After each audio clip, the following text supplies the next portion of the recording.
Hi, I'm Malin, your mystical science nerd, exploring life freely and figuring it out as I go. And I'm Jordan, your storyteller trying to make a difference, find myself in motherhood, and raise two fiery daughters at the same time. Together, we are two Leo moons, proof that there is no one way to be a powerful woman. Because women contain multitudes, and we're here for all of it. All right, this is a deep one. This one it's going to get you in your psyche. In the feels. For real, yeah. Which is kind of makes sense because we are in the middle of a lot of things going on in the universe. We're in the middle of a lot of things going on in the world. I'm in the middle of a lot of things going on in my personal life. Our guest today is Camila Carbone, and I am very excited to talk to her about the heroine's journey.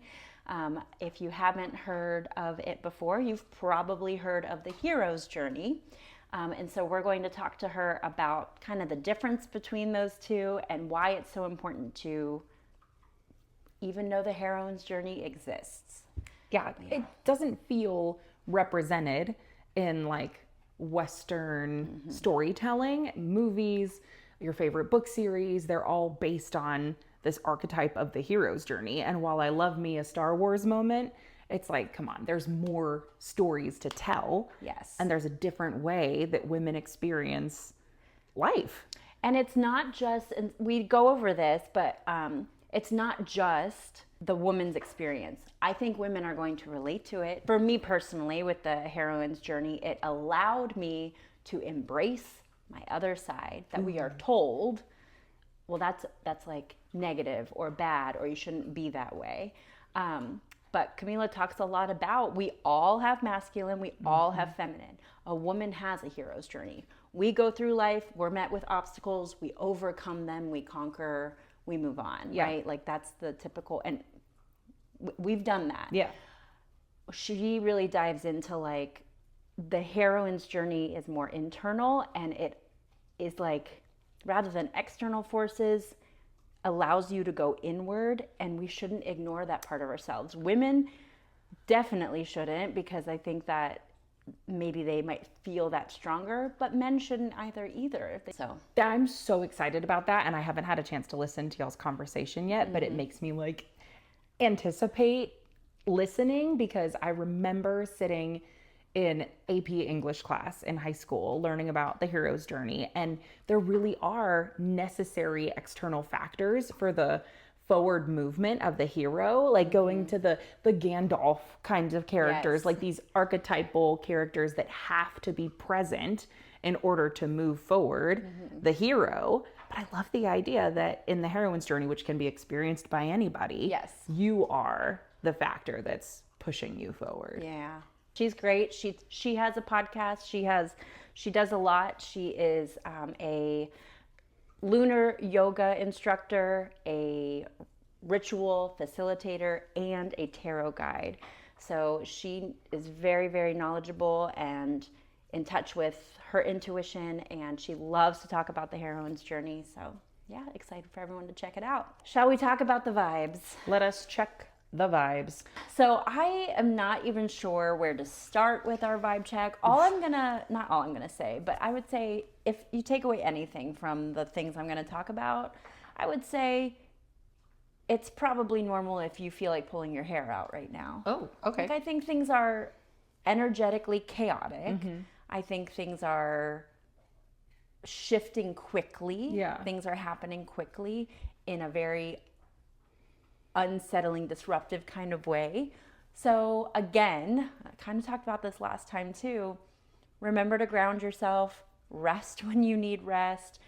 If you're feeling frustrated, just pause and breathe and trust that like the obstacles in your way are there to teach you something, but not, I don't even mean that in like a, well, you'll learn a hard lesson. Like, I mean, they're meant to slow you down. Yeah. So let's go back. So what's happening a lot? Tuesday was the lunar eclipse. 2 weeks ago, we had a solar eclipse in Aquarius, right? And that was the beginning of early voting. Just throwing that out there, because then I noticed that the eclipse ended, or eclipse season ended, on Tuesday with the lunar eclipse, but the lunar eclipse is happening in Virgo, and Virgo's in the South Node. And I'm saying a bunch of things, but what it means is eclipse seasons tend to be very chaotic. Some people, I've heard them referred to as time portals, because fated decisions can be made. Like, you don't even have to try. Things are going to happen that change the trajectory of your life. Whoa. And again, that doesn't mean like, I mean, I had really big things change, you know, and it's like, yep, that's right on time. Now, maybe you're not, you know, changing your careers, or maybe you're not changing relationships or those kind of big things. It might show up in other ways, but it might be discomfort, right? And then on top of this eclipse season that has very intense energy that's changing the trajectory of your life, we're also smack in the middle of Mercury in retrograde.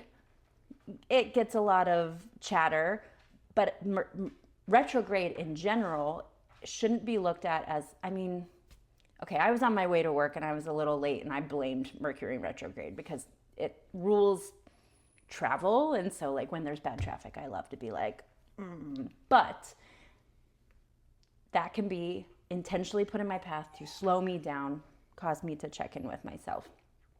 It is just an opportunity for you to stop, pause, think, double check things, right? Virgo in the South Node, Virgo is all about being perfect, highly critical, which can be good or bad, right?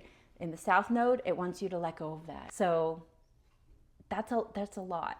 I think that's like enough. But I will say on Friday, so tomorrow, Venus, love, harmony, is going to move into Aries, which is like bold action.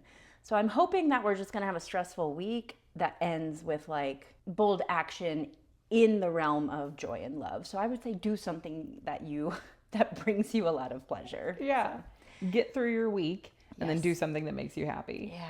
I think that my kids experience eclipse season and retrogrades in very, very intense ways. And sometimes I notice shifts in their energy and behavior that makes me go, I wonder what is happening up there, because they're so raw and like volatile all the time that I wonder if they're almost like more open to energy shifts than like an adult could be, you know? I don't know whether it's the medication or the therapy or the universe, but like I have felt very calm in the storm the last couple weeks.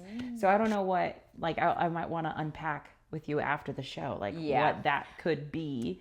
If you are a Pisces, a Virgo, a Sagittarius, or a Gemini, you are especially affected by this eclipse.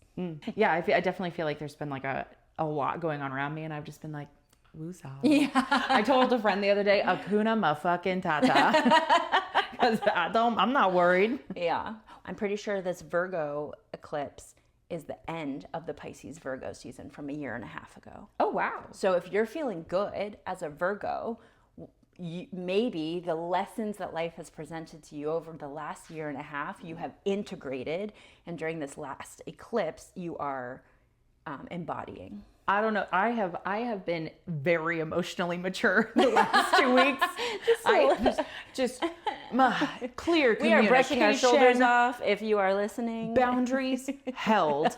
Words said. Feelings felt. Love it. Nailing it. Yeah. Political? Yeah, let's get into the real world. All right, let's get down to business to defeat the Republicans.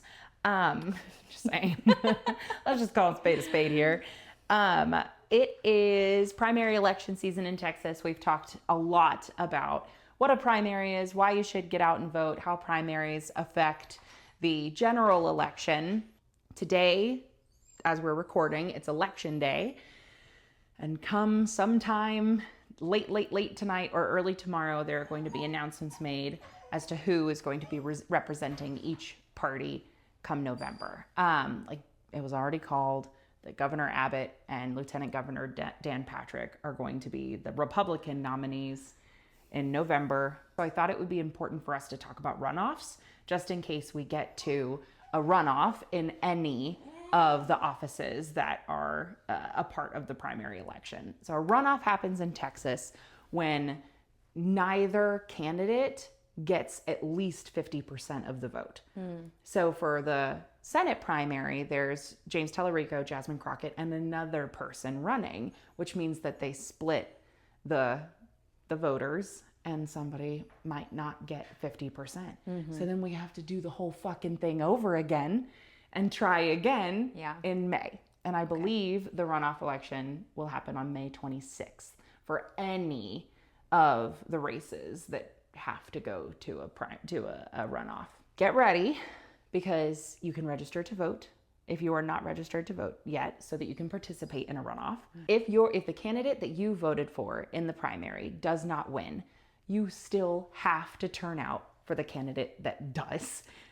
Yes. My gosh. We, the capital D Democrats, love to lose, and we lose because of our infighting. It's already happened. I cannot wait for this primary to be over. And once it is over, we have to put it behind us and get behind whoever that candidate is so that they can win. And that is down ballot, from Senate to governor to your state house or state senator. Like, we have to make sure that good people win, because lives depend on it. Swallow your pride, shed a tear, and then get the fuck over it and hit the streets so that we can elect good people in November. With that being said, I think we'll maybe head into our scoops. Yeah. Because I actually do have a good scoop, like a really positive scoop that's kind of helping me hold together during this time. And that is, for me, for my single scoop, I'm so grateful for the community that I have built of my family and my chosen family. And I think we experienced a day in particular, and there were so many factors. There was togetherness. It was like one of the first spring feeling days in Texas. We're lucky, it comes a little earlier here. So we got to feel sunshine on our faces. But I think the big thing that I was feeling was like nourished by my relationships. And just this reminder that like you don't have to have a romantic partner to feel really loved and really like you have high value relationships. So we all got together. We went and did an activity together for a friend's birthday. Like I said, we were experiencing the sun, and the children were involved, and there was just this sense of, it wasn't even community, it was village. Like I was like feeling the village, and it felt so nice because, again, I may be single and I live alone, but when I'm in the village, I get to be nurturing to these children, and I get to help take care of them, which Aunt Malin did relatively well. It's like varying degrees of what is success. She lived. Yeah, she's fine. But yes, like I still get to like express that part of myself and not feel like I am going without because I'm not a mother. I still get to feel mothering without having to feel like I'm less of a person for not, being on the same chronological timeline as somebody else, or even like making the same choices that someone else would make, because I don't think that's the right path for me. But it doesn't mean that I don't enjoy being in that atmosphere and getting to, have a good time with the kids. So it just felt really joyful. I felt really supported. I felt really loved, and I felt like my love had a place to go, which for me feels really important. I'm learning about myself. Like, I do want to be loved, but I love to love. So that's my single scoop. I'm just so grateful for my village and the people in my life. And then I did have my birthday this weekend, which was also a very, very good time. More to come on that. And I don't want it to make it sound like it's about me, but like the way that you love me helps me love myself. And I want you to know that I love you so much. It's easy to lose friendships when your priorities become raising children. And so for me, I feel very, very fortunate to have a village of people that have loved me through all of those versions of myself and now love my kids too. So just like, thank you for being you and showing them that too. I mean, I feel the same way. I started a new job 2 days ago, and How many times have I texted you and been like, I need some words. I need some words of affirmation. I need to be reminded that I am a bad bitch. Like, you please, are. so. Yeah, you fucking and you're are. always there for me to give me that. And so, yeah, it's that your friends hopefully are a mirror to your best self. Yeah. Yeah. Because we lose touch on our own. My family scoop is a lot less about my family and like a lot more about me. My whole opening to the show is like find myself in motherhood because I have felt lost for so long. Who am I? What are the things that I love outside of my family? And, what do I want out of my career outside? Like, what do I want for me, Jordan, as a person? And I feel like the picture is getting clearer, and it's not 100% there yet, but I feel very grounded in who I am right now. I think a lot of it has to do with my friendships. I think a lot of it has to do with learning how to prioritize time with myself, not just for myself, but just like walking, thinking, being in a way that I haven't had the chance to for a really long time because I had like 6 jobs and I was overcommitted with my family and I overcommitted and I said yes to too many things. And I finally started learning how to set boundaries and how to respect my time.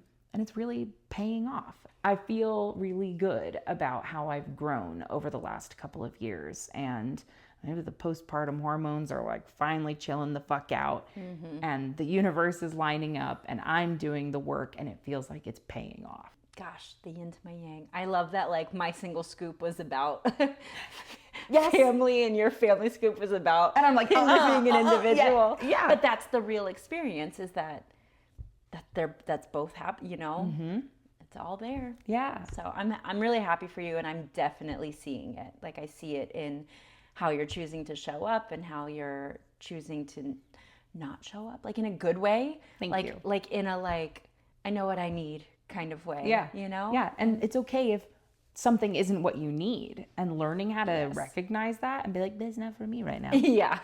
That's hard. That shit's hard. It is. Especially for a recovering people pleaser. Yeah. Yes. But great job. Thanks. Love it. You too.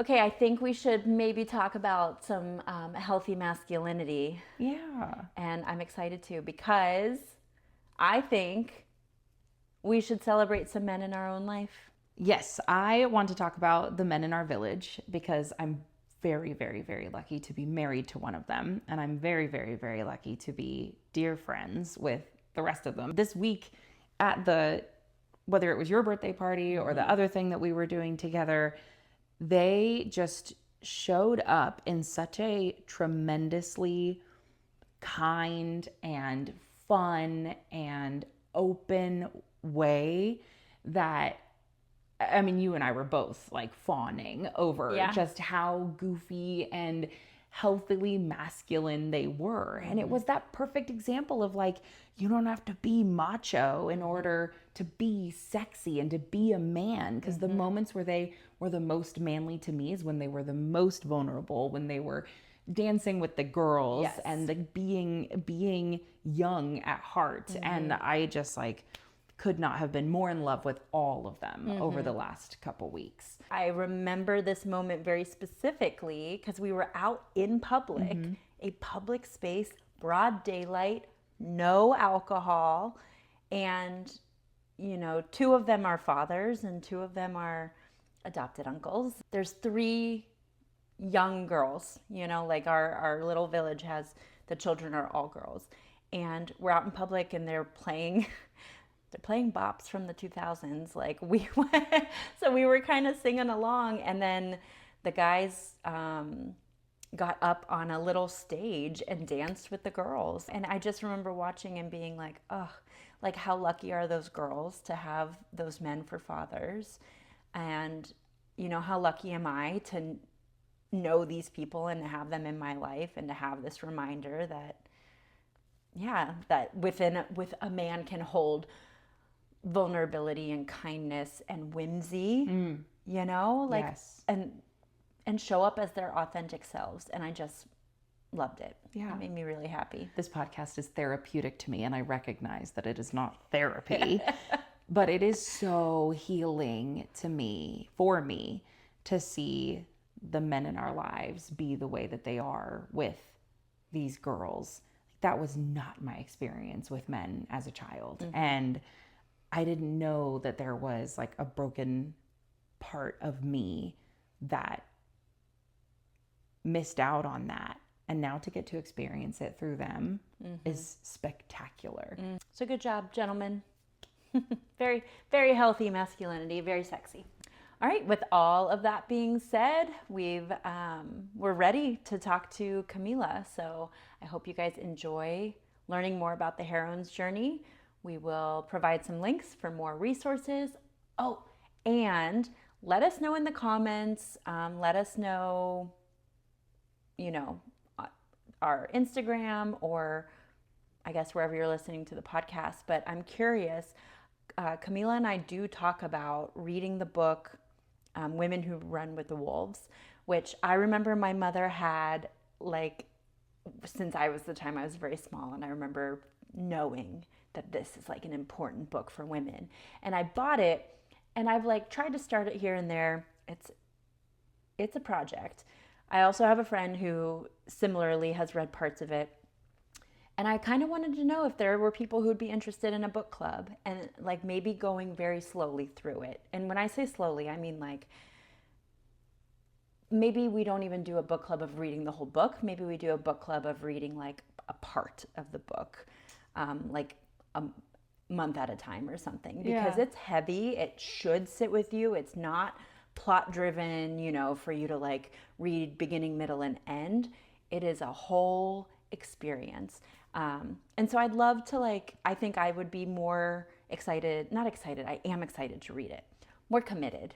I would be more committed to reading it if I knew that there was like a group of people who could experience it with me, because surprise, surprise, I'm an external processor and I would love to have a group to kind of like talk to. So let me know if people are interested in that. All right, well, I hope you guys enjoy meeting Camila. Hello, thank you so much for joining us today. I am so excited to have you as a guest.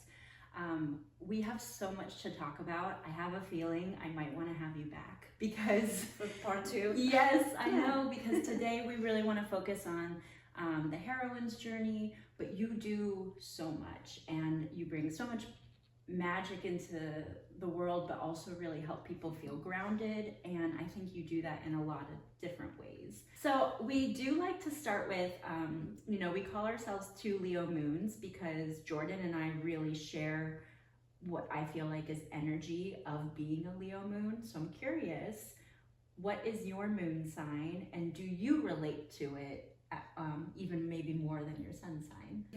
Both in different ways, but I guess the way it should be. But my moon sign is Aquarius. Okay. And I totally relate to that. I'm like the black sheep of the family. I remember telling my mom, we're gonna go live in New York. I knew it. She knew that eventually gonna happen, and I think that's the strength of the power of the moon, right? Yes. Like the sense of safety, I guess. So she could sense that it was different in me. Yes. I didn't need it to stay there. Yeah. How do you personally balance your intuition with your logic and emotion? Like, what's that relationship look like? It was definitely a journey. Yeah. Right? And I can totally see, looking back, how you start to value more like the masculine perspective, right? The logical, the rational, the goal-oriented. And then it's like, okay, now we need to balance this out. So it was very obvious for me, like I'm a graphic designer as well. Mm-hmm. So that's how I started working.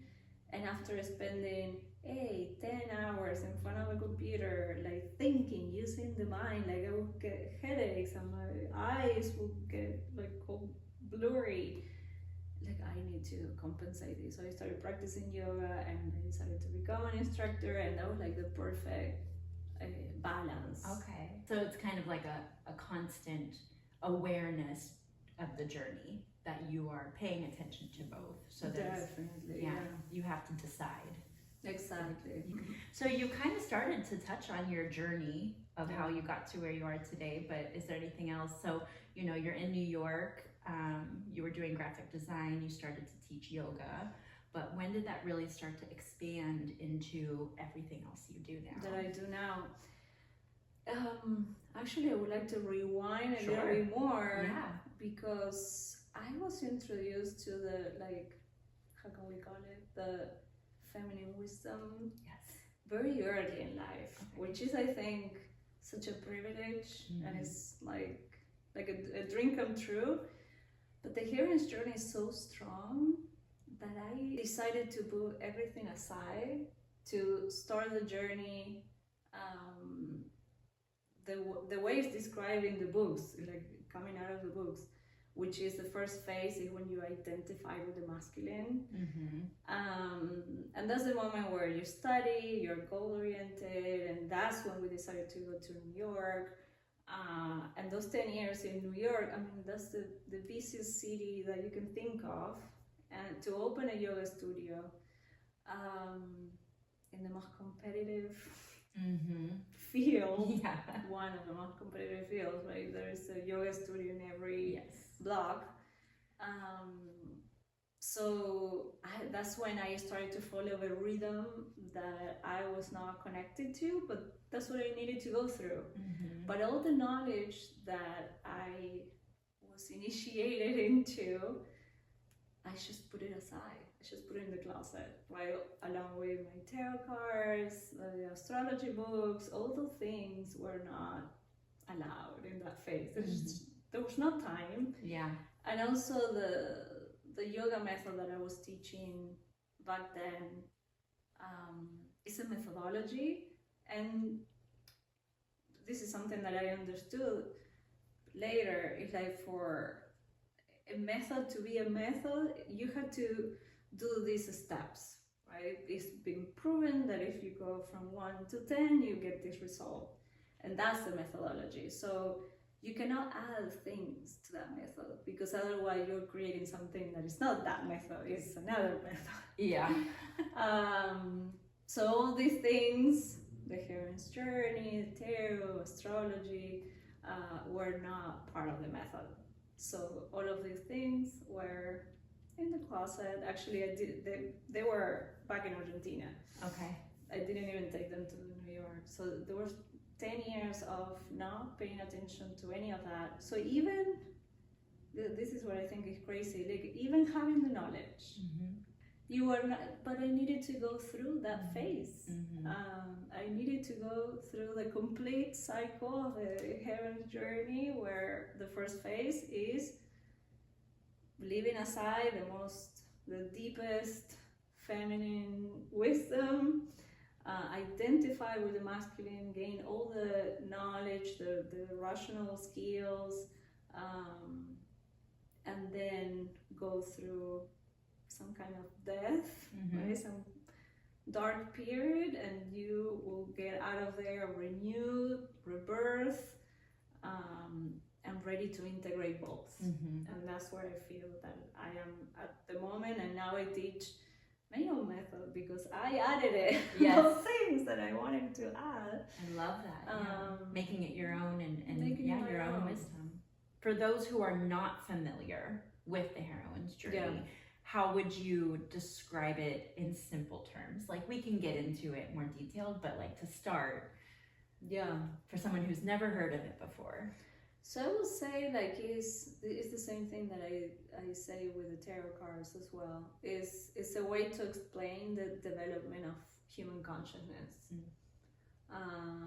So this is how ideally we want to complete the whole cycle, but someone sat down and put it in words that are very easy to understand, and they describe it as a journey. And then how is it different from the hero's journey? I think they both speak about a transformation, right? Something that you initiate a journey usually has to do with a separation with separation from your comfort zone, that is usually living with your parents or anyone, right? Like when you grow up in a contained space,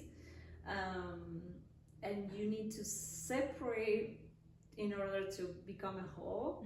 So I think in that sense they're all similar. They go through a dark phase and they come back. The idea is that it circles back to returning to your origins, like to value that space as well, but now from a different perspective. And I think they, like the hero and the heroine, will do it differently because our culture, we live in a patriarchal society, so it's already with a set of qualities that are gonna impose one set of skills more than others. So if and this is regardless of gender, right? Like it's always important to clarify that. But if a person that has more feminine energy goes out there, like separating from this comfort, right? Getting out of the comfort zone, and my innate feminine wisdom is not valued, I'm gonna immediately erase all of that, and I'm gonna start to play with the rules of the world. And this is important because for a woman, one of the main dragons to slay is the external validation. And I was totally, and I still am, I think it's, a thing for life. But how putting a lot of weight and a lot of value on how I was perceived. So for a man that already have, or someone identifies with the masculine energy, if I'm going out there and all my natural skills are valued, the experience is completely different. And what do you do with that? Okay. So eventually you learn that your innate energies are valuable and you're perfect the way you are, and you start to integrate, because something happens is that maybe you start to read about all these things, and okay, you open the closet, you get your tarot cards, you get all the astrology books, like it was in my case, and then you don't like the masculine energy, right? So then I don't know how to make money, I depend on others. That's where I am now. Well, and you go to the other extreme. Yes. And that's never the point. The point is always integration in both cases. But I think the main difference is that the experience, because we already live in a society that has and values certain things, the experience is going to be different. How I have heard it described, and I need to read all these books, but I've heard like if you simplify, that the hero's journey is very linear, right? So it's like there's a beginning, there's a middle, and there's an end. There's a conflict or a confrontation that you're overcoming. But then the heroine's journey is like cyclical. Yeah. So do you agree with kind of that? I do, and I think that's what I said in my podcast a lot. But I started to see it in a different way now. Okay. I think they're both cyclical. Okay. Yeah. The description I think is perfect. Not that much for the journey, but for the qualities of the masculine and feminine energy. But we both have both. We all have both. Yes. Definitely we will describe the masculine energy as lineal, goal-oriented. I go from here to here and to achieve things. And that's how it's represented in media. Yes, Right. and that's what we see a lot. The abuse of that energy is what we see in our society a lot, how we abuse of nature, how we abuse of the feminine body. Yes. There is an abuse of power. So that's when it gets out of control, right? A lot of masculine energy can do that. In the same way, a lot of feminine energy that is more passive, more intuitive, goes inward, right? Retreats. It's more about the going inward, not that much out there to get things. It's counterpart, going inward. Also, when there is an overuse of that energy, there is that total passivity. Right? We're so passive that you don't get out of your couch, basically. Yeah. Yeah. So you need both. Yeah. But when one of these books about the heroine's journey, these two energies are described as the cyclical and the cyclical going in spiraling outward. Okay. And the masculine in a straight line in the center. Okay. As if we were in like an elevator. Yeah. And I thought it was so perfect. Like Yeah. the description, it was so perfect. So it's not one or the other, it's both. Sure. How do you relate the heroine's journey with the other cycles that we see? So we have this idea of the spiral, and we can see that in the cosmos. But what about, how does that cycle reflect the cycle of the seasons, or the cycle of our bodies, or the tides even, you know? So like what are the parts of those cycles that relate to one another? Right. The way they correlate is there is this moment where, like I was explaining before, the first phase, like opening the door, the world possibilities, you kind of like hear a call to do something, to get out there, and you get excited, and that's kind of like the feeling we get during spring. Oh yeah. You know, that first time that I always describe it like this, like that first time that you open the window and you feel the fresh scent of flowers and the warm weather, and the birds are back, and so you get all inspired. Yeah. Let's do things. Completely different feeling as opening a door, the window, and seeing snow, right? Which is beautiful in its own way, but it's more like, oh, grab my cup of tea and go to the couch and read something. Yeah. So completely different experience. So spring relates to this first phase of the journey. Then there is a moment where it's too much, right? There is a peak of energy, the peak of summer, we can say, where we reach a limit. Yeah. And then we need to start thinking about going inward. Yeah. It's too hot. It's too much here. But so summer is actually related to like the abundance. It's a lot, so you want to socialize, you want to do things. Yes, you also get exhausted if you overdo it, because it is, depending on where you live, obviously, but usually it is too intense. The heat is too intense. Yeah. But then, you know, during the fall and the winter, it's more like retreating, going inward. The phase of winter relates to that dark side, the dark night of the soul is described in the books and mythology. And that's exactly the sensation, right? When you go through a difficult moment and you feel lost, as if you were in pitch darkness, right? Like you don't see anything. I don't know where I'm going. I don't know what I'm gonna do.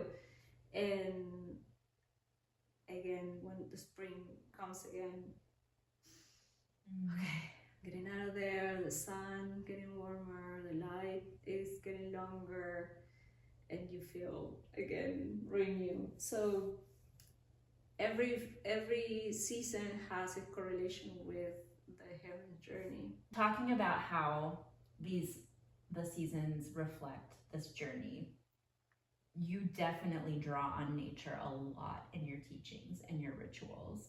And so what do you think is like so important for people to reconnect with nature? I mean, I think it's especially important because of what you're saying. The tendency that we see is to get away from nature.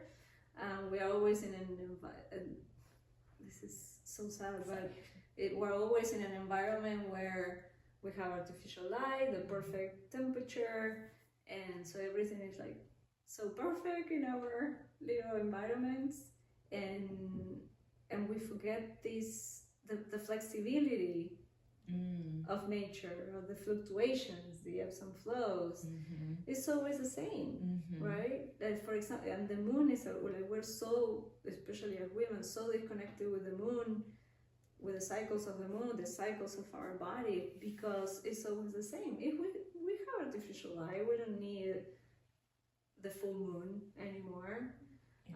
So my recommendation always is like turn off the light. Turn off the lights. You know? Yeah. Like our rational mind doesn't work in the darkness. You have to rely on your intuition. But if we do not have that skill already like strong enough, it's scary. Like if I can only use my eyes, that it's been so overstimulated in our days, and then our rational mind is also, it doesn't do much in the darkness. Like, you have to rely on your intuition. So it's something that sadly they don't teach that at school. What would you recommend to anyone going through this journey to how to be kinder to themselves when they are revisiting a familiar phase? Right. Yeah, we've all been there. I think that the first thing that I would say is don't rush it. Okay. Because the first impulse is to fix it. But you feel there's something that's not working, like you say, right?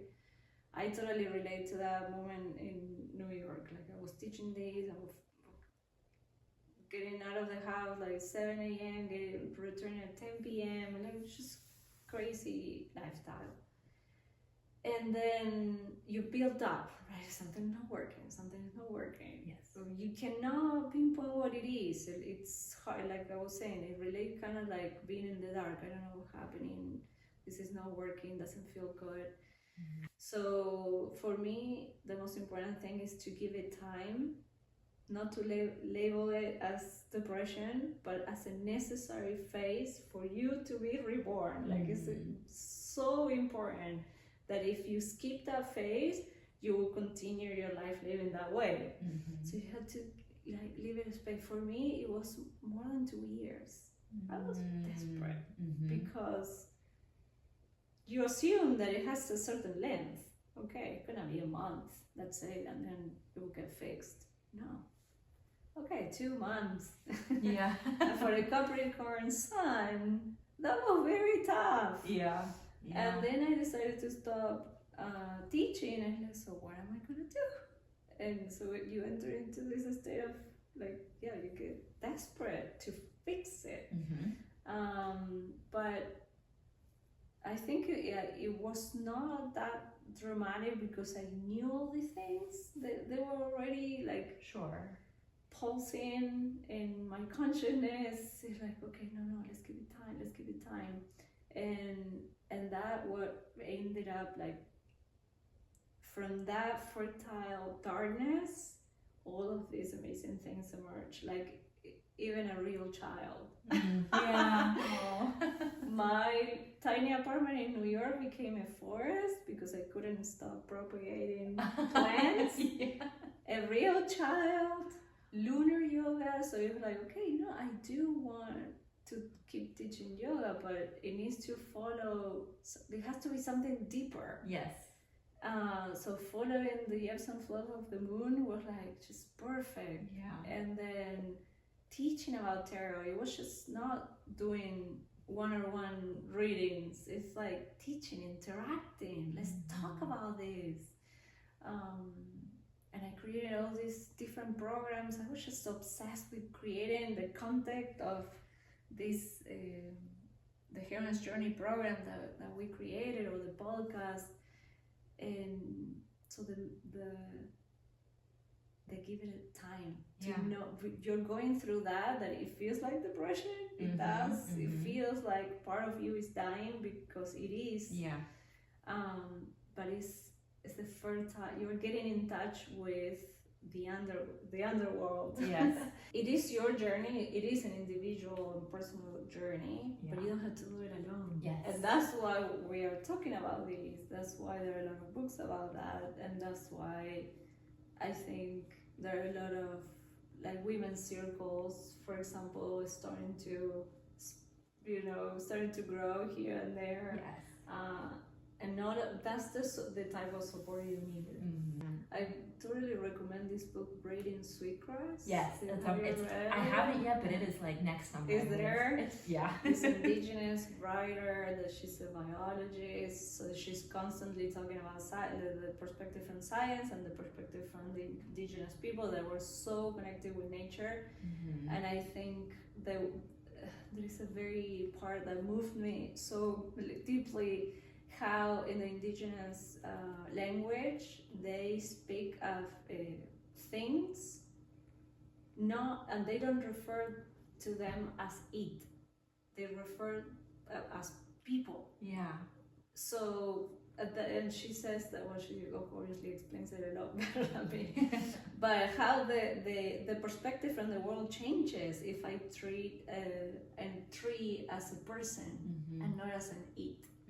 It's like, wow, yeah, that would change everything. Yeah, and I think that brings like reverence into our lives and a gratitude and appreciation.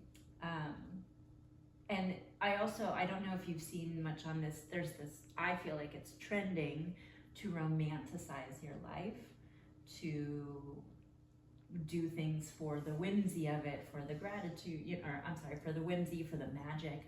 Yeah. But I think it sounds silly or light, but I think that it's deeply nurturing. So for someone out there who is hearing what we have to share and what you have to share and is feeling connected to this, but then is there any other recommendation you have for like a gentle way to begin this journey?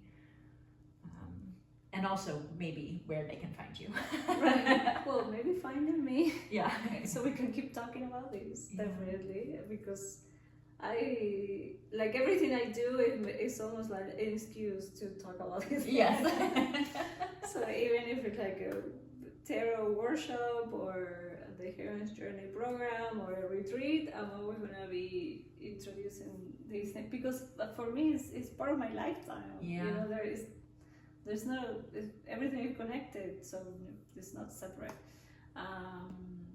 But what was the question? Like what other advice? Yeah, so if somebody is listening to the episode and they're recognizing that they're at the beginning of this part of their life, what's a gentle way for them to begin this journey?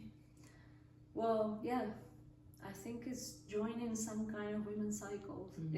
Circles. Circle, Because you don't want to do it alone. That's for sure. Yeah.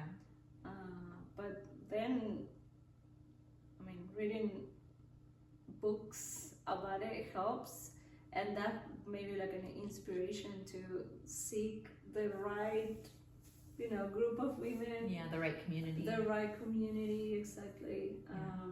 Because it gives you the idea that, there's something else out there. Yeah. You're not gonna find, but for me, these were not the books that I will find in my house or among my friends at that moment. It's something that I needed to seek, consciously seek. And I remember my very first book, it was The Power of Now. Okay. I read it in Spanish, but I think that's how it translates, right? Yeah. And it's still next to my bed right now. Yeah. For me, books are just my companions. They're my friends. I love it. And I know where to seek certain type of help, let's say, or advice when I need it. Women That Run with the Wolf was such a great companion for me during a breakup as well with a boyfriend 30 years ago. I don't even remember. So I think finding the right books also can help. It helped me. It will depend on. Kind of giving what you're experiencing like a framework, Words. Yeah. Words, like you're not crazy. Yes. Someone not just experienced the same, but also wrote a book about it. Yes, it's real. What you're going through is real. I love it. Okay, well, we're wrapping up, but I wanted to ask you before you go, what in your life right now is igniting you or lighting you up? What part of my life? Anything that's bringing you, like, you know, that feeling where you're like, I'm passionate about this and it's really energizing me. Everything I'm doing right now. Yeah. So you've taken this whole journey and just continue Yes. to be ignited by Oh sharing. my goodness, yes.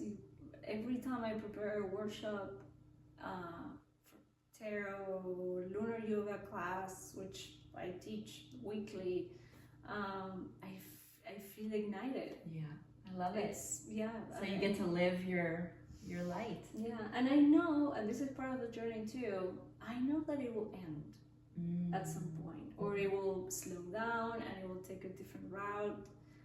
So you also want to be ready for that as well. If it, you know, like in the same way that you're gonna get out of the dark eventually, so trust that. Yeah. And don't rush it. In the same way, you want to leave the light phase.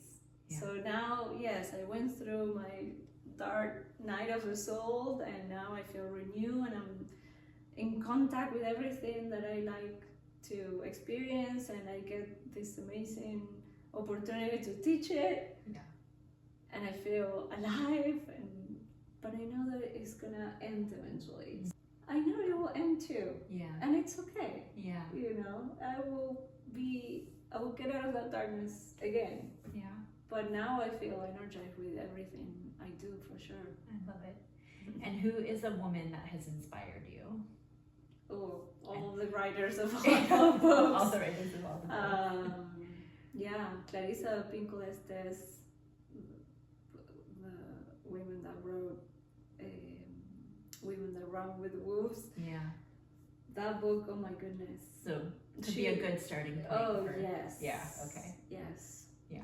That book, like if you see my books, there are so many marks and Yes. so many. So get your own copy. Be ready to make notes. And even what you were talking about before. So it's hard. It's a big book. It's meant to go slow. But I have a friend who we haven't done it in a while, but we were like, let's read it together and trying to wanted to do invite that. another girl. Yeah. So Book to do it club. with your little, not your little, but with, because it's so important, but your girlfriends, you know, the other women who might be going through something similar. And Yeah. the trick is making time Yeah. and prioritizing, you know, yourself and just going slow. But yeah. So how can people find you? How can they be more involved? Instagram. Okay, Yeah. we will link your Instagram Yeah. below. Send I people try your so way. many things, but Instagram now is my website, is everything. Yeah. So you find all the info there. And you do workshops and ritual retreats in San Antonio, but also Argentina. In Argentina, and now I'm traveling to Miami, so we're gonna do one retreat in Miami at the end of January. Amazing. So yeah. like diversifying, but mainly Argentina, like Buenos Aires and Buenos Aires, Argentina and San Antonio. Okay, perfect. Yeah. Well, thank you so Thank much. you very I much. loved having you. I hope you get to come back. Yes, so for part 2. Yes. Thank you. Thank you.